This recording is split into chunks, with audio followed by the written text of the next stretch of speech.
And now I'd like to welcome you to today's webinar on leadership and development, mastering positive assertiveness. I'm going to pass things over to our presenter today. He is executive leadership coach and professional development consultant, Mr. Brian Ackles.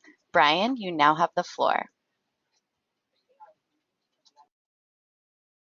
Thank you very much, Kelly. It's a pleasure to be able to spend some time with you all this morning and talk about one of my favorite subjects, which is talking about being positive and being positively assertive. So let's jump in and look at what we have for objectives for the next little while that we're together. So by the end of this webinar, I've got three things that I would like you to be able to take away with this. One is to be able to define what assertiveness is, recognize how communication links and how it's sort of pivotal and key to assertiveness. And lastly, how to apply some strategies and tactics to deal with difficult situations and people using the tools and using communication and assertiveness ideas. So let's jump in. What do we mean by assertiveness? So what is being assertive? So an assertive person is confident. They're direct when they're dealing with other people. And this is very key. When you're talking to somebody and you're entering into a conversation with somebody, you're to the point. If you're assertive, you're clear, and you're confident about what you're saying. Assertive communications is about promoting fairness and equality in your interactions. So it's based on having a positive sense of self-respect and also a sense of respect for other people. Again, it's about communication and it's about respect. Being assertive is about having direct communication of your needs, your wants, and your opinions, and being clear about it, but not in a way that is punishing or threatening, or not in a way that puts other people down. Okay? And again, it's being confident, direct, and fair and respectful. So assertive behavior, it's your ability to stand up for your legitimate rights.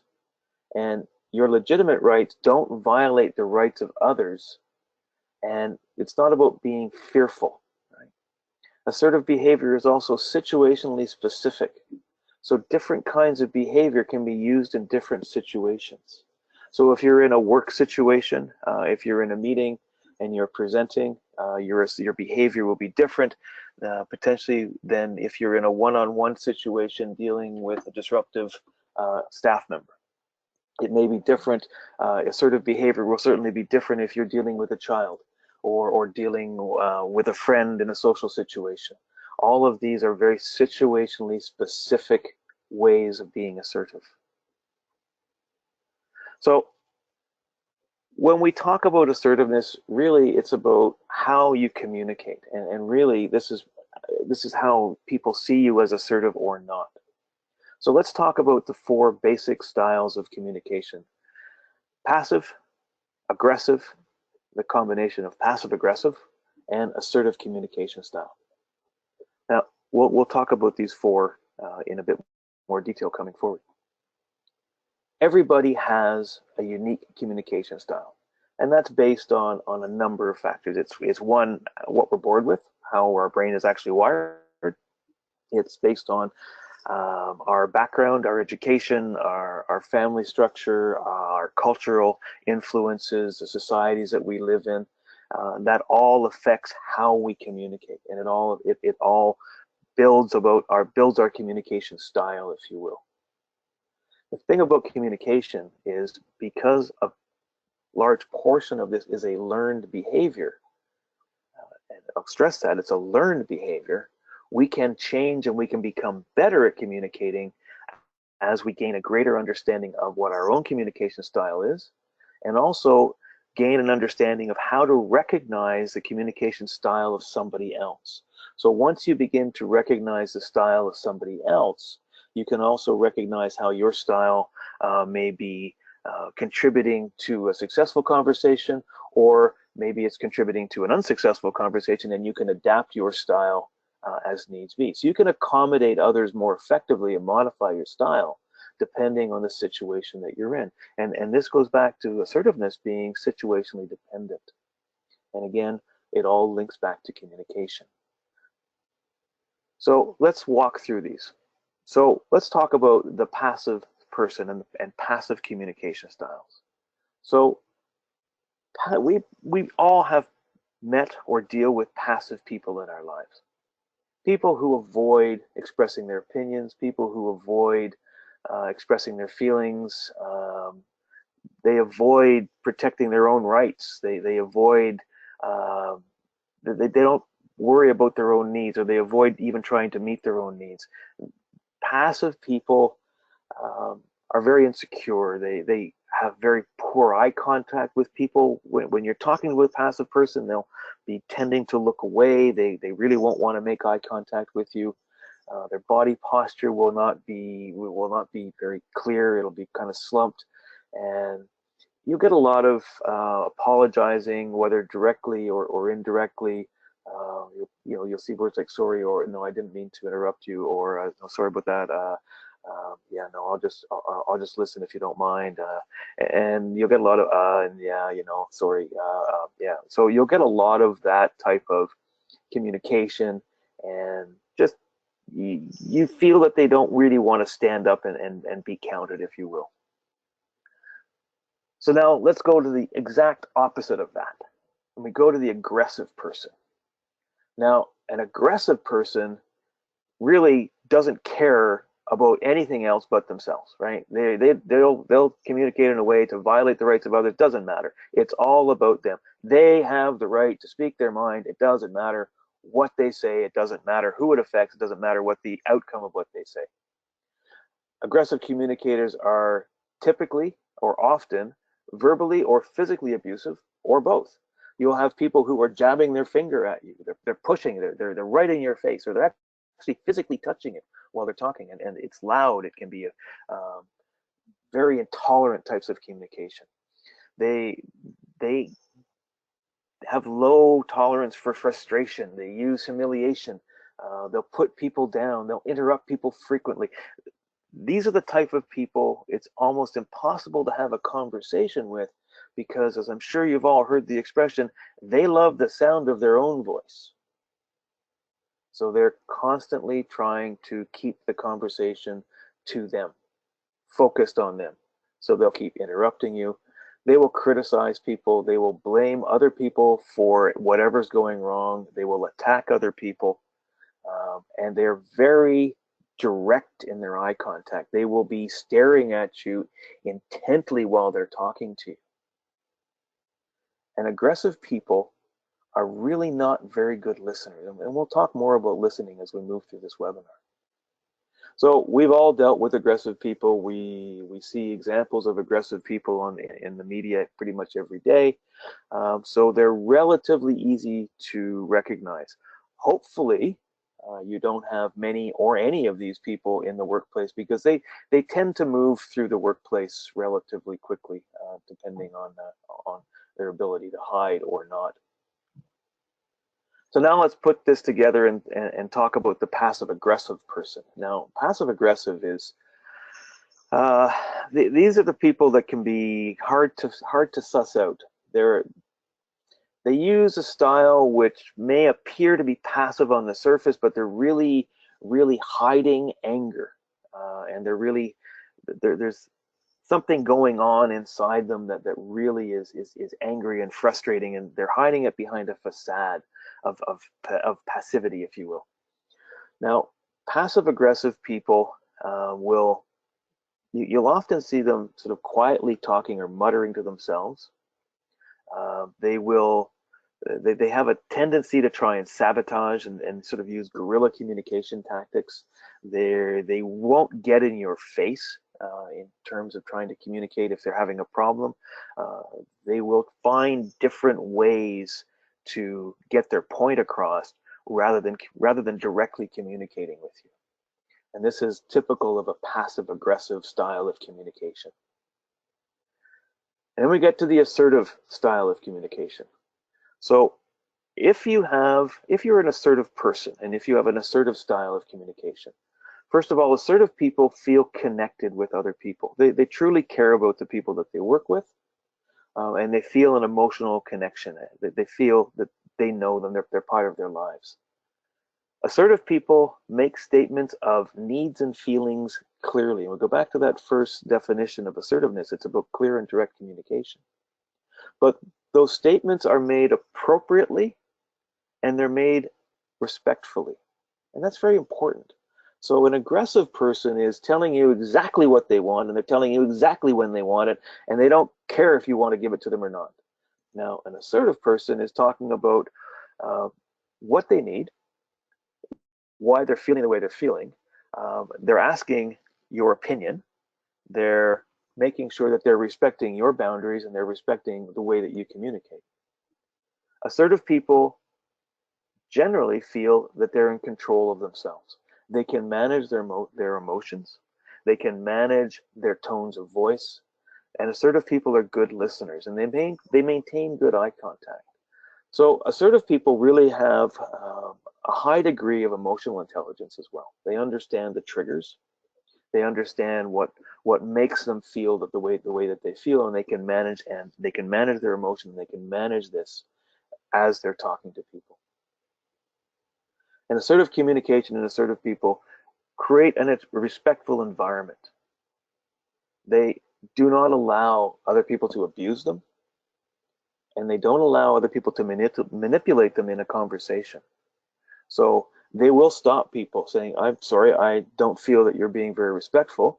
I feel that you're actually abusing what you're saying, you're abusing me with what you're saying. They're very clear on that. But it's raised in a way which is respectful. I'm not talking about being polite and being wishy-washy, but it's about respect. Okay, so now we've got these four styles. We've got the passive aggressive, and assertive communication styles. And all of these have a component of listening to them. So let's talk a little bit about listening and hearing, because we all know that there is a difference. We hear sounds all the time, right? We hear background noise, we hear sounds in the office, we hear things. But listening is a conscious choice. Now, I know we've all been told this over and over again, is listening is something that you choose to do. And it is, again, a conscious choice. So active listening is always a choice about how you're listening to what somebody says. Now, the thing about truly listening to people is that to listen to someone requires concentration. So you have to have the ability to focus on what somebody is saying, how they're saying it, the intonation, the tone. If you're face to face, you're looking at the body language as well, and we'll talk more about that. Right? You're concentrating on the sentences, you're concentrating on the words, the stories that people are telling you, and you're concentrating on what that person is saying. You're not just hearing the words, you're listening to the undertones, you're listening to the context of what they're saying and how they're saying it. Now, one of the things about active listening is that means you're not planning your response while the other person is speaking. And this is really, really important, because we all do this. And it's part of, I think, how we're generally wired. Somebody starts to speak, and we're concentrating and we're listening to them. And as they're speaking, some part of our brain starts to say, well, we should probably figure out what we're going to say after they finish speaking. Now, that distracts you from being an active listener. So one of the key things you can do is, when somebody stops talking and you've been listening to them, take a moment, and it can be a very brief moment, just to assimilate what they've said and then respond back. And you can take a pause. There's nothing wrong with pausing in a conversation to just to absorb what somebody has said, to make sure that you understand what they've said. So, thinking about listening and thinking about communications.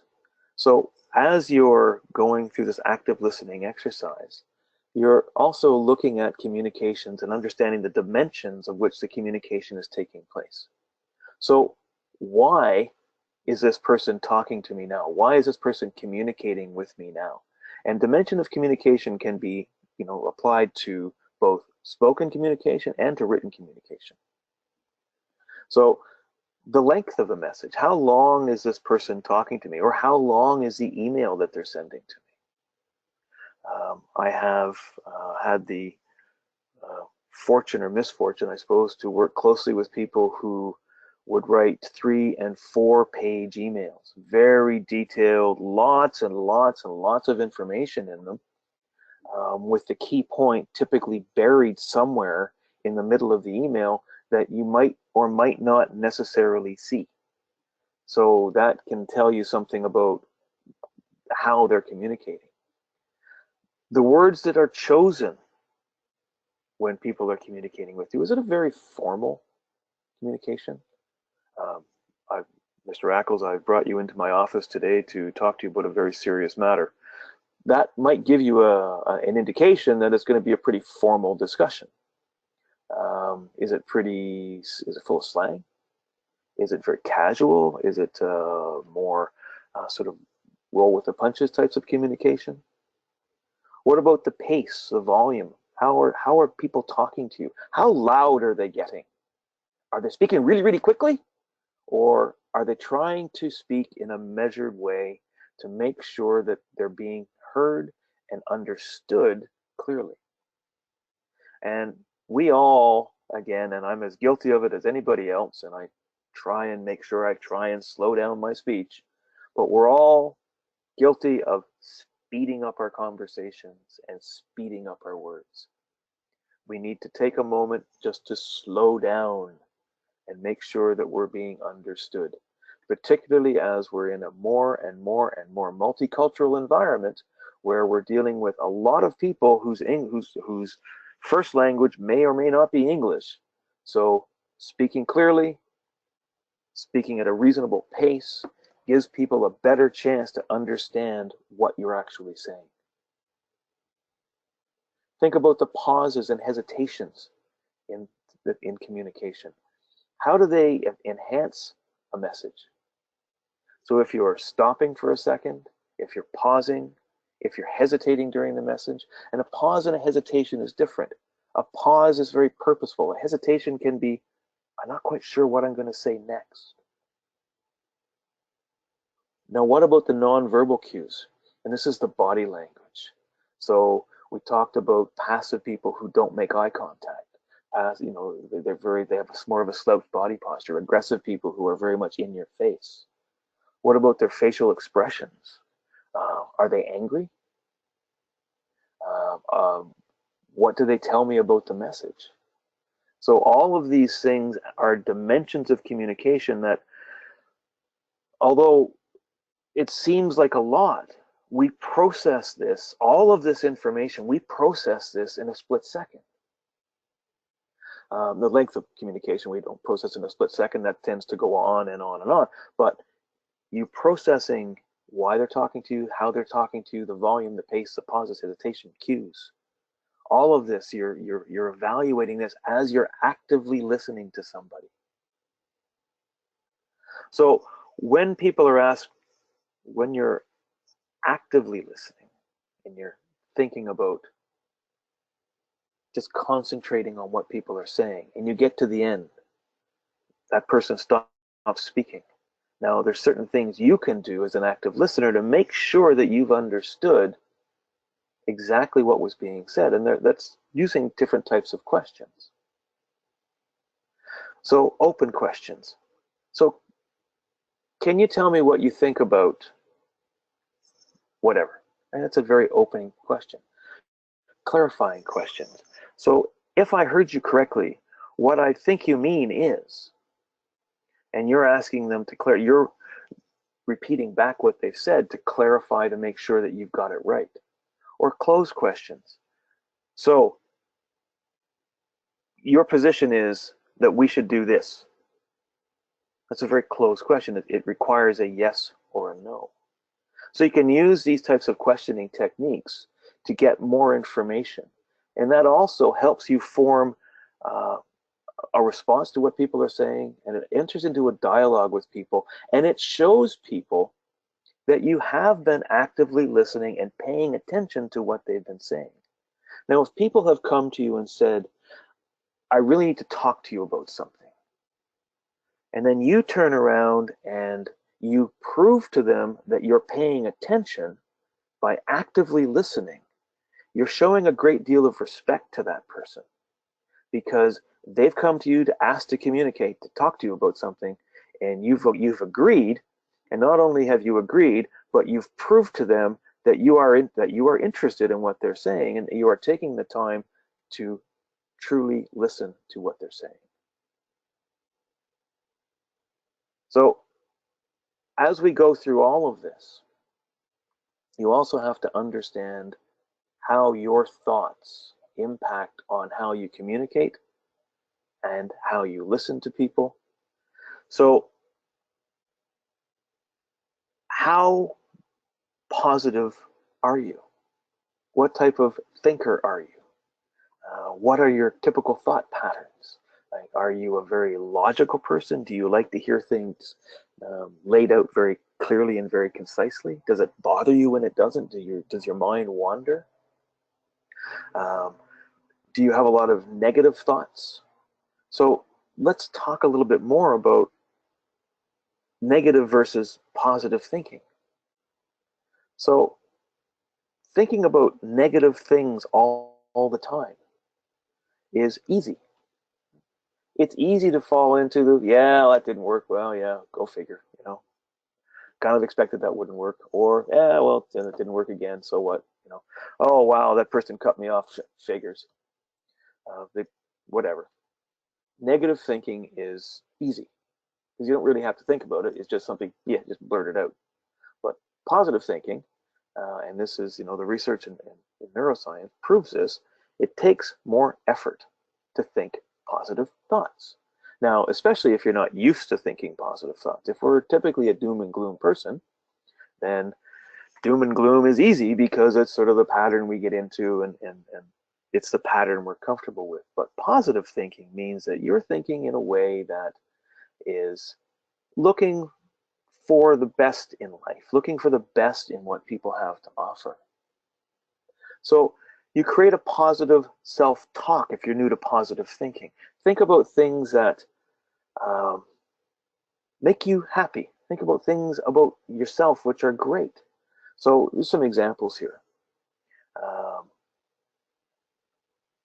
I'm a mother, a father, a brother, a sister, an uncle, an aunt, and I feel fulfilled in this role. I'm an uncle to 3 nephews and 1 niece.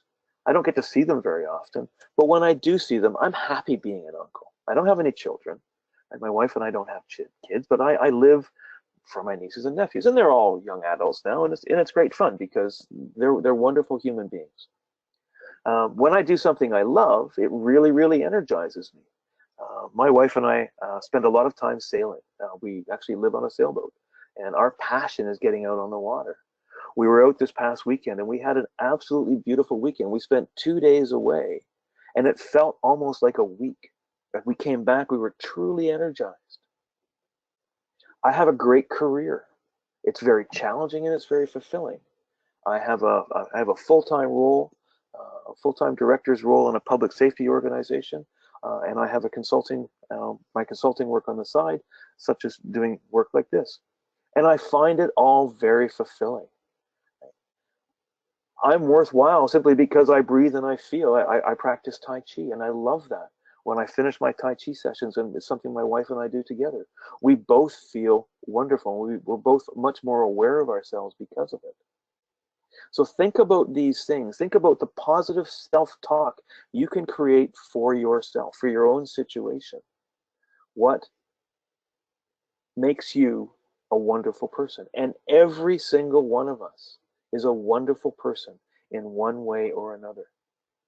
Right? And that, if you're positive in your own attributes and you're positive in your own mind, that's going to affect your communication, and it's going to affect how you view the world, and it's going to reflect how you respect people, because you will feel a great deal of respect for yourself And if you respect yourself, you're finding it much easier to respect somebody else. And this again becomes part of being positively assertive. So we mentioned in communication, nonverbal communication is extraordinarily important. Now, functionally and basically, this is communicating without words. It's your body language. And we've all heard the term body language. There's songs about body language, and some of them may be going through your mind right now. Nonverbal communication lets people know what's truly on your mind more than what your voice or your words do. And that's a really important point, because your words have to agree with your body language. So studies have shown that as much as 93% of communication effectiveness is from non-verbal cues. So the impact of performance was 7% of the words used impacted people's performance. 38% of the voice quality impacted performance, and 55% of the non-verbal communication impacted the performance or impacted the results of the communication.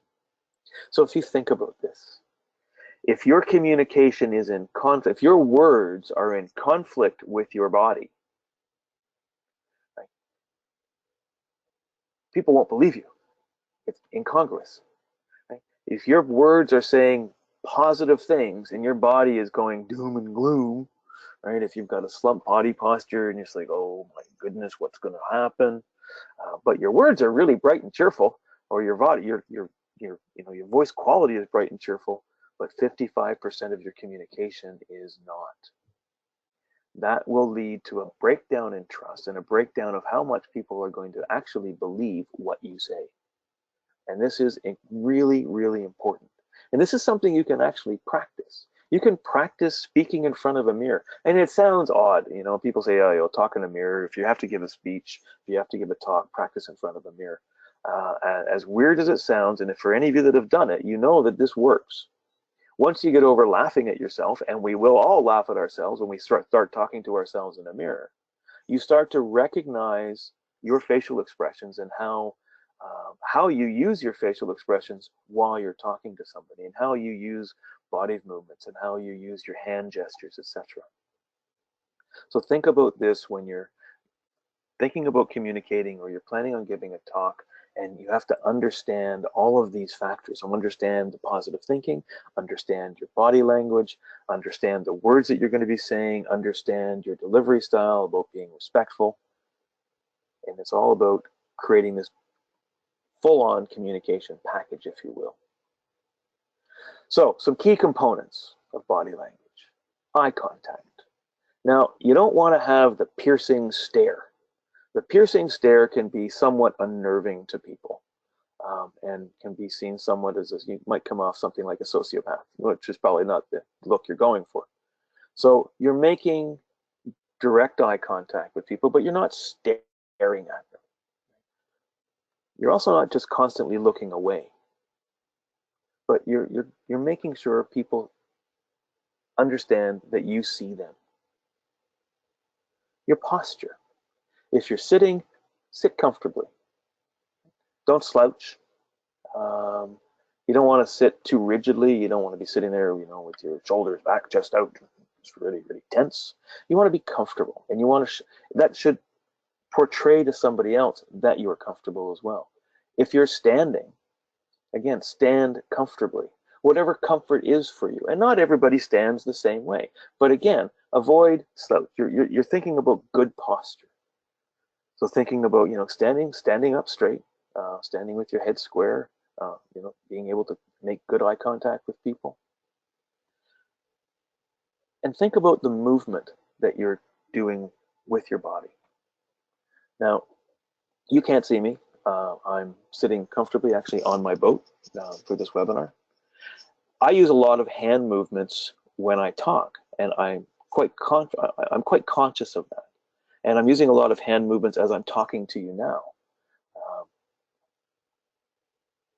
the movements that I make, I feel enhance the communication that I'm giving. Now, that's when I'm face to face with you. The problem is I can't really shut it off if I'm not face to face with you, which is why I'm still using my hands a lot while I talk to you on a webinar. But you also need to be very conscious of this, conscious of your facial expressions, conscious of the gestures that you're using need to reinforce the messages, the verbal messages that you're giving. And you don't want to do this too much. You don't want to be flapping your arms around like you're a crazy person. You don't want to be, jerking your head around and looking at everybody and not understanding, not making eye contact with one person. You're using appropriate expressions. You're using appropriate body movements.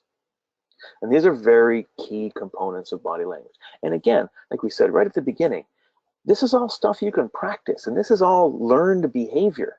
So you can learn to be better at controlling your body language. You can learn to be better at communicating, and you can learn about positive assertiveness. Now, we all have also heard about first impressions. This is nothing new to anybody. First impressions truly, truly count.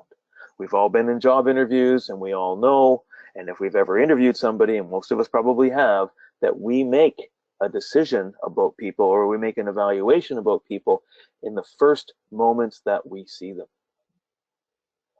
So we make an first impression about somebody when we meet them, and in turn, they make the same to us. People make judgments about others all the time based on how you present. And it's not just about your clothing, it's not just about you, but it's how your total package presents. So if you show up to a job interview for a white collar job, and you are looking at a senior role, so you're going to be dealing with people, dealing with management, dealing with customers, and you're not confident, and your body posture shows that you're not confident. Your voice drops a little bit. You're speaking a bit more sort of monotoned. You're not really positive and clear in your communications, right? You're not presenting a face that you're here because you're good at the job. You're here because you know that you can help this organization be successful. That's the impression you're trying to make. So that your whole body has to give that impression. It's the way you look, it's the way you're groomed, it's the way you're dressed, it's the way you present. All of these things are important because, like it or not, first impressions count, and we don't, or rarely, get a second chance. Now,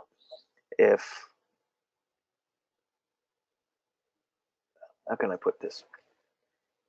If you're on the end of making receiving a first impression of somebody, so someone's coming in to talk to you, and your first impression is maybe not as positive as it could be, you can also be aware of this yourself and take the time to listen to what somebody is saying and give them the chance so that you give them a second chance to make a better impression. Because oftentimes what skews first impressions is basic nervousness. If you're nervous about something, you're going in because you really, really want the job, because you really, really want to make a good impression on a sales call, right? All of this can make you a bit nervous, and that can skew how you would normally be presenting. So you think about this, and if you're on the receiving end of this, particularly in a hiring situation, more so than anything else, gives people the second chance. Think about that. So tactics and first impressions. Body language. Body language makes up 55% of your communication. So your body language must match what you're saying, and it should be positive, clear, concise. Like it or not, dress and grooming is important. It's not about how much money you spend. You don't need to go out and buy Brooks Brothers clothes or whatever, but it's about wearing clean, unwrinkled, event-appropriate clothing. And that's very key. Event-appropriate clothing. And you need to be groomed neatly. Right? There's no prescribed way that you need to look. Right? You can have short hair, you can have long hair, you can have a beard, you cannot have a beard, you can wear makeup, you cannot wear makeup. And that's across gender, by the way. It doesn't matter, but it's about being neat and event appropriate. Don't show up for an interview in a warehouse wearing a suit. Don't show up to a sales call at a ranch wearing a Brooks Brothers suit and loafers. Don't show up at a sales call at an IT company wearing jeans and a t-shirt. That type of idea. You all get this idea. Your handshake. There's been a lot said about handshakes, right? Some people, there's that crushing, bone-crushing handshake, which is just, you just walk away and go, my God, do I have a hand left? You want a handshake which is firm, right? Not weak, and not one that's going to cause pain, right? You want a handshake that says, yes, I acknowledge your presence. Thank you very much. It's a real pleasure to meet you. Now, also understand when handshakes are inappropriate. Some people will pull their hand back and say, no, I don't shake hands. And in today's day and age, perfectly understandable. People are, it's just the way it is. One of the reasons for this, and I get this in my office all the time, is that people aren't feeling well. There's a lot of sickness going around, a lot of colds, flu season, etc. So they'll say, no, fist bump, right? They'll do a fist bump. Now, whether that's appropriate in a formal sales call, maybe not, but understand that handshakes can be optional. So, but if you do shake somebody's hand, a firm grip. Nothing hard, nothing soft, right? Something that says, yes, I acknowledge that you're there. And again, back to this idea of a mirror and body movement. You can also get a friend to help you. This is where you'll find out who your true friends are, the ones that aren't going to laugh uproariously at you. But they can give you some positive comments and realistic feedback as to how you seem physically when you're talking to them. And they can give you support. Videotaping your own self is another way of doing this, so you're not doing it in front of a mirror. So set up a video camera. We've all got smartphones. Stick it on a stick. Take a video of yourself giving a short presentation. Sit in front of your laptop and do it. And then watch it and look for the cues. Look for things that you would like to change. Again, this is all part of how you can manage your own communications. Sound confident. Right? 38% of communication is about how you sound. If you don't really sound like you know what you're doing, messages are kind of received, but it's about, communication is kind of important. Apparently, the quality of your voice and your tone and control all make a difference to how confident you sound. If your voice drops off like that, you're probably not sounding very confident. So, you need to be clear on what you know and that you're confidently communicating that to people. Reduce your anxiety, right? Finding quick relaxation activities can help you. If you've got to give a talk and you're nervous about giving a talk, take a couple of minutes beforehand by yourself and just do some breathing exercises. I find that really helps me and that really works for me. Accept the fact that most people have nerves and have the jitters when they first start to speak. It doesn't end, it doesn't stop, but it can be a very powerful energizing force as well. So look for ways to help yourself reduce that anxiety. Understand your worth. Right? Understand that you have a tremendous amount of self-worth, right? You are confident in yourself, right? And that's very, very important. You're in charge of your own destiny. You're happy, you're fulfilled, and you live a meaningful life. Right? You identify as having a high degree of self-worth. Take an inventory of what you have. And if you think about what you have in this wonderful life in the Western world that we have, it's a lot. It's a tremendous amount. Right? We have the ability to communicate across distances. We have the ability to partner with a number of different people. We have the ability to learn and be exposed to multiple cultures and multiple views and multiple ways of thinking. We have places to live. We have cars to drive. We have transport that we can use.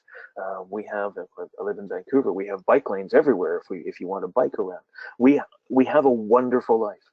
I have a wonderful life. I'm very happy with what I have. I'm very happy with my partner of 33 years.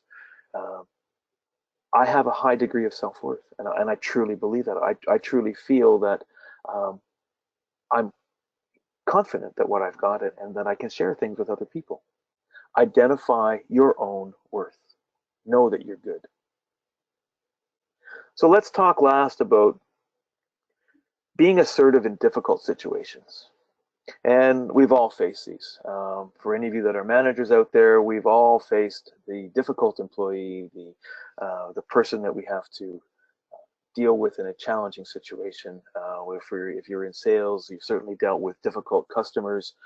If you're a customer, you certainly dealt with difficult suppliers, difficult vendors. So there's always something that you're going to deal with in a difficult situation. So a difficult person can be anybody, your boss, your coworker, colleague, somebody in another company, somebody that's in the coffee shop. They may behave in a way that is very disruptive to your business and very disruptive to your life outside of work.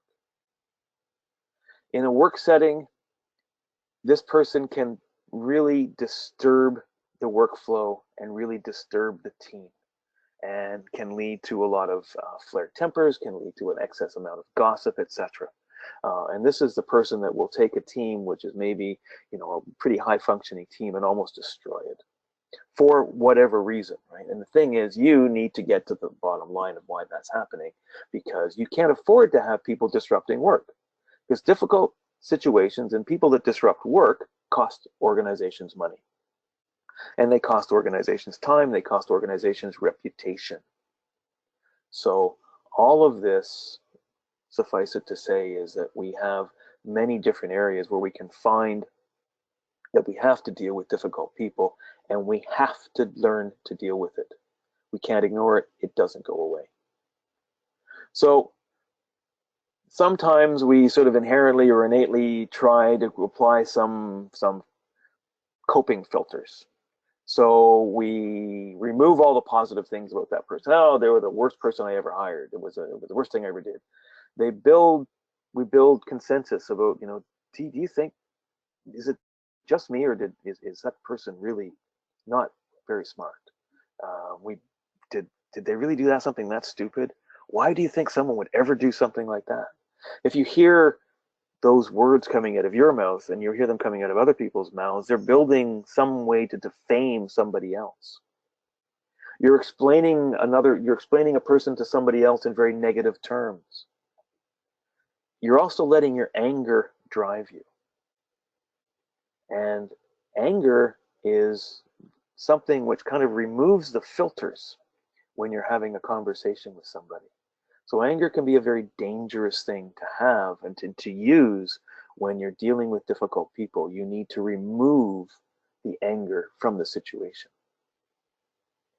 So dealing with the difficult people, you need to find ways to build rapport and to build trust.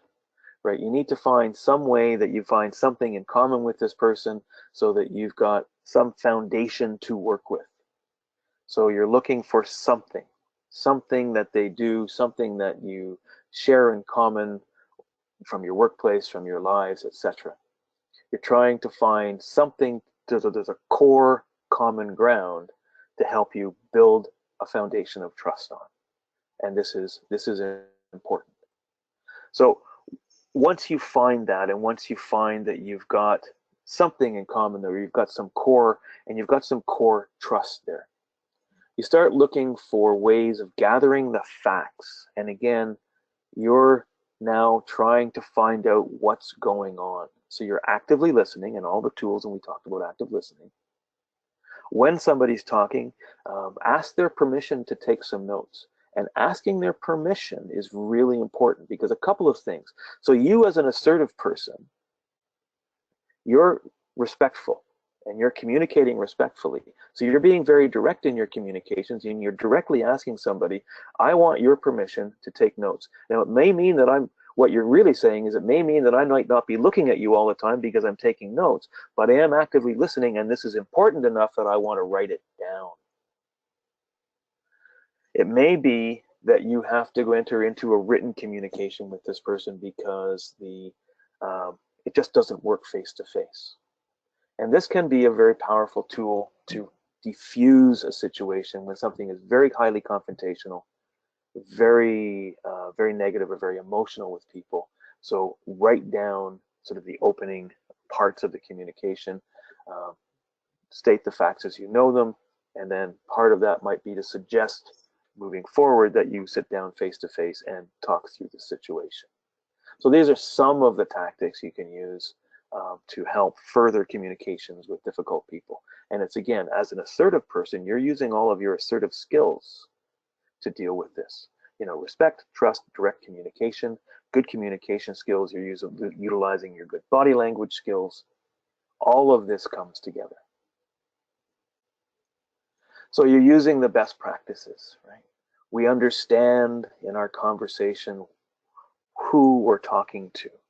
We try and understand their communication style. We look at whether they like to communicate visually, whether they're good listeners, whether they want to be standing up while they talk to you, sort of very kinesthetic style of communication.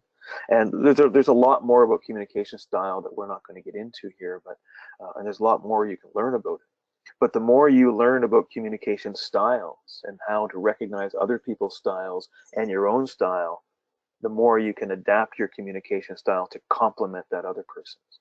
And it's you who needs to adapt to somebody else. Don't ever assume it's going to be the other way around. And understand your body language again, and eye movements and all that good stuff that we've been talking about. So, last words on this. An assertive person is confident and they're direct in dealing with others.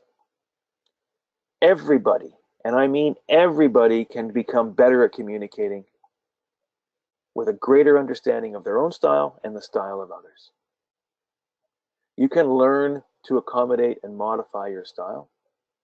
You can leverage your body language for full communication. And make the best first impressions you can by looking, sounding, and finally being confident. And with that, I will say thank you very much. And I've thoroughly enjoyed this talk. So if you've got any questions, please let me know. Thank you so much, Brian. And thanks again, everyone, for joining us. If you guys have any questions, feel free to type those in the chat now, and we will address those over audio. Want to remind everyone that this is just a small portion of what's available through our New Horizons classroom and online course curriculum. So please visit our website at newhorizons.com. For more information regarding this course, you can click on our Center for Leadership Development. For more information on this course and other courses just like it. So Brian, we did have a question, and it was regarding the asking questions. So the active listeners who use specific questioning techniques. They wanted to know if you could give examples once again of the 3 types of questions to use. Sure. Open questions. So open questions is, what do you think about XXX? Right. So that's, you're asking someone to provide a response, but it's not a specific response. So you're asking their opinion on something. That's a very open question. Now, a clarifying question would be, you've been listening to the person and you've heard what they've said, and you think you understand, so you paraphrase it back to them. So what I think you're saying is that you believe, or whatever it is, that you believe XXX. So you're asking for clarification about what you've heard. And then a closed question is, you're looking for a very specific response. So, do you think that we should use this color on this wall? Yes or no? Right. So you're looking for a very specific response, and that's what a closed question is. Okay, great. Hopefully that helps. Yeah, I think you answered a couple questions in that one, so that's great. Okay, so this is a question for you. Can you describe the last difficult conversation you had and how you handled it? Oh, yes, I can, actually.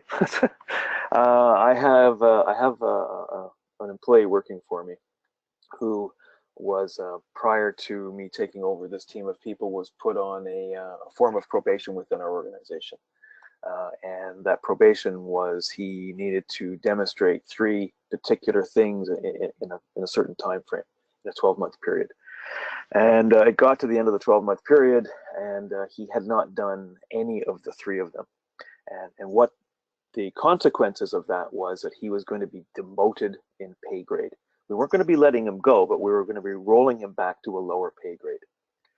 So I made him aware that we were going to be having this conversation, and we went into a room, and I was very prepared for this particular individual because he's a very difficult person to deal with. So I spent a lot of time being very clear on what I was going to talk to him about. I actually wrote it down. I actually wrote it down longhand because for me that helps me remember. I wrote down longhand, the points that I was going to cover off, the types of questions I was going to ask him, and that really was looking at open-ended questions, clarifying questions, and closed questions, and a lot of closed questions for this particular instance.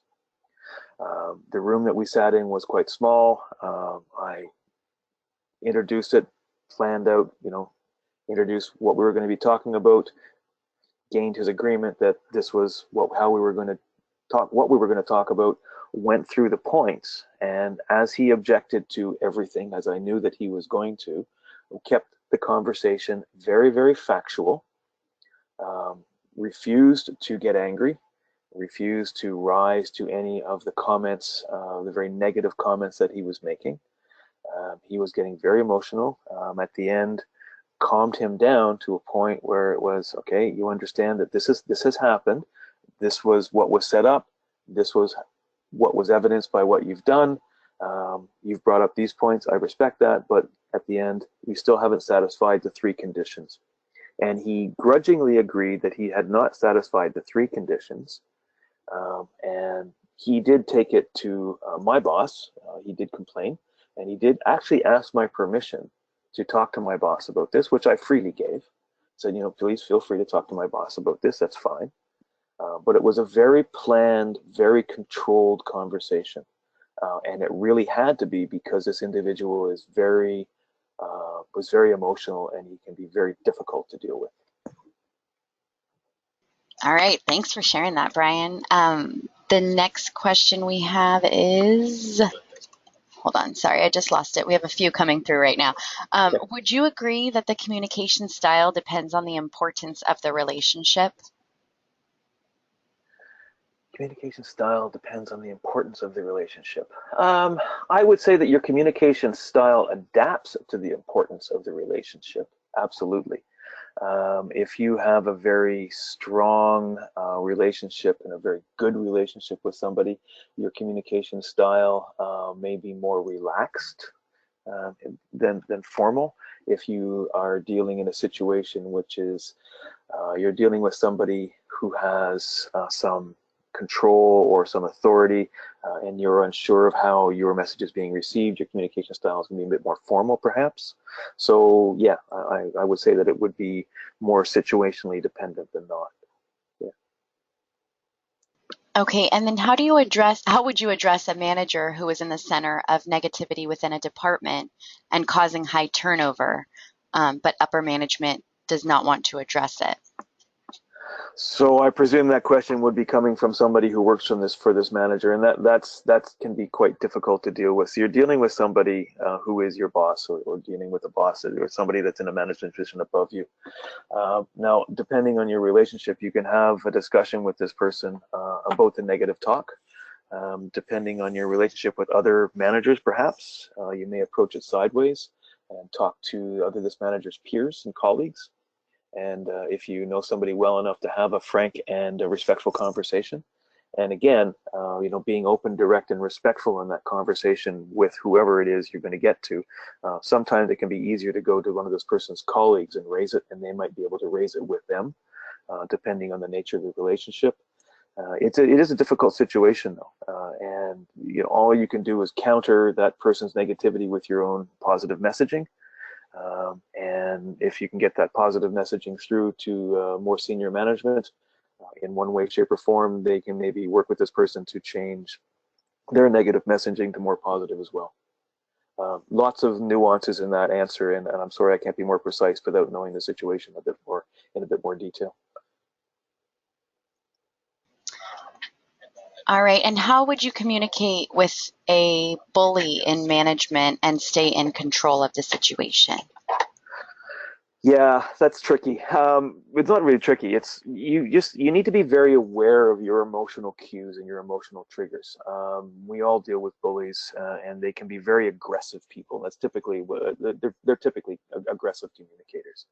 So, as an assertive person dealing with an aggressive communicator, you're taking the high road. You're being very clear and you're being very direct. You're being, if someone is bullying you, you're very clear to say, I feel that you're bullying me in this situation.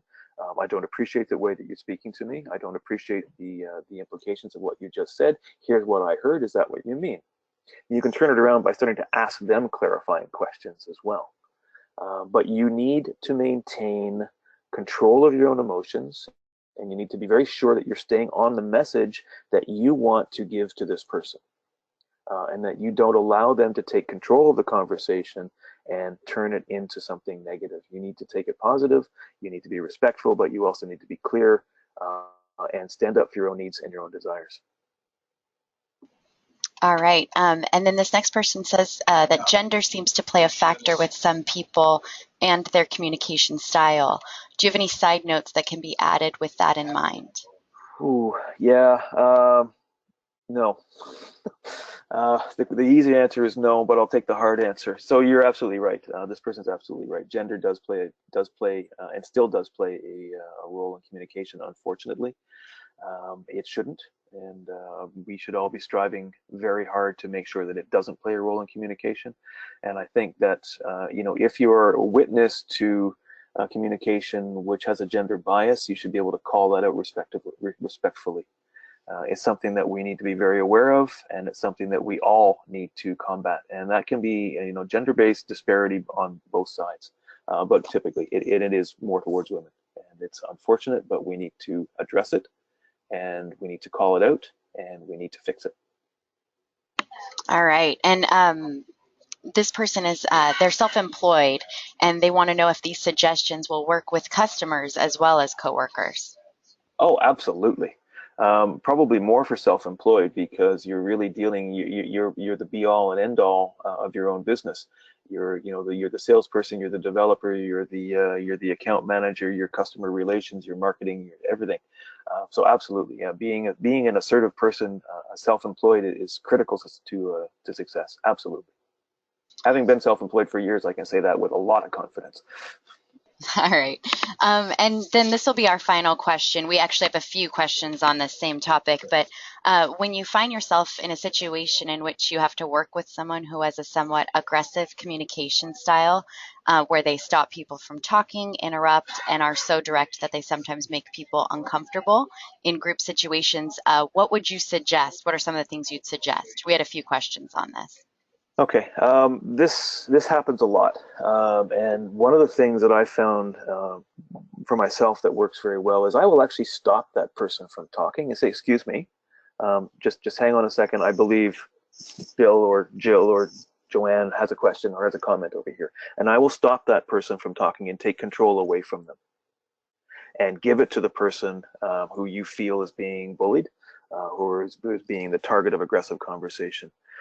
As an assertive person, you can do that with a lot of respect, and you can actually control that communication environment by calling it out, but calling it out in a way that allows that person to maintain their dignity, and eventually they will get the message and they will perhaps modify their conversation or their tone or the way they communicate. And also you can take the opportunity, if you can, to get them one-on-one and have a discussion about communication style and aggressive communication style versus assertive communication style, because they may truly feel that they're being assertive by being aggressive. So it can be a learning experience for them as well. All right, great. Thank you so much, Brian. That's going to wrap up today's webinar session. Wanted to let you all know as a reminder, I will send you all the recording link to review today's session, as well as the PowerPoint presentation so you can review anything you may have missed. Also want to point everyone to our website at newhorizons.com. If you click on our Center for Leadership and Development there, you will see a information on our Mastering Positive Assertiveness 2-day course. And that's where you'll find all information on that, as well as how to register and sign up for the class, which I hope you will all do. So thank you again so much, Brian. Really appreciate you joining us. My absolute pleasure. All right, and thanks everyone. That will conclude today's session. You may now log off.